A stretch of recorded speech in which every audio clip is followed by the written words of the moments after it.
एक बार की बात है। एक गरीब औरत थी जिसका नाम आयशा था। वह एक छोटे से गांव में अपने माता पिता और छोटे भाई बहनों के साथ रहती थी। उसके पिता एक किसान थे, लेकिन खेत बहुत उपजाऊ नहीं था और वो अक्सर किसी तरह गुजारा करते थे।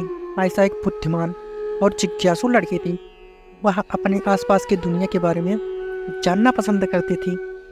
वह एक वैज्ञानिक बनने का सपना देखती थी, लेकिन वह जानती थी कि अपने परिवार की वित्तीय स्थिति के कारण उसे अपना लक्ष्य हासिल करना मुश्किल होगा।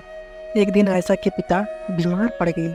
वह काम करने में असमर्थ थे और परिवार की आय और भी कम हो गई। आयशा को अपने परिवार की मदद करने के लिए स्कूल छोड़ना पड़ा। आयशा ने अपने परिवार का समर्थन करने के लिए कड़ी मेहनत की।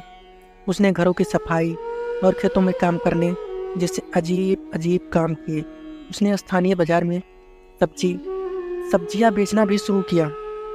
अपनी व्यस्त दिनचर्या के बावजूद आयशा ने वैज्ञानिक बनने के लिए अपने सपने को भी नहीं छोड़ा।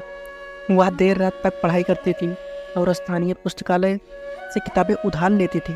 उसने घर पर भी अपने स्वयं के प्रयोग करना शुरू कर दिया। कई सालों की कड़ी मेहनत और दृढ़ संकल्प के बाद आयशा ने आखिरकार अपने सपने को हासिल कर लिया। वह विश्वविद्यालय में दाखिला लिया और वैज्ञानिक बन गई। उन्होंने विज्ञान के क्षेत्र में महत्वपूर्ण योगदान दिया। आयशा की कहानी हम सभी के लिए प्रेरणा है।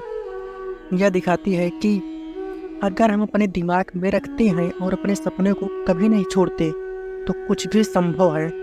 यह भी दिखाती है कि हमारे जुनून का पालन करना महत्वपूर्ण है, भले भी यह मुश्किल क्यों न हो।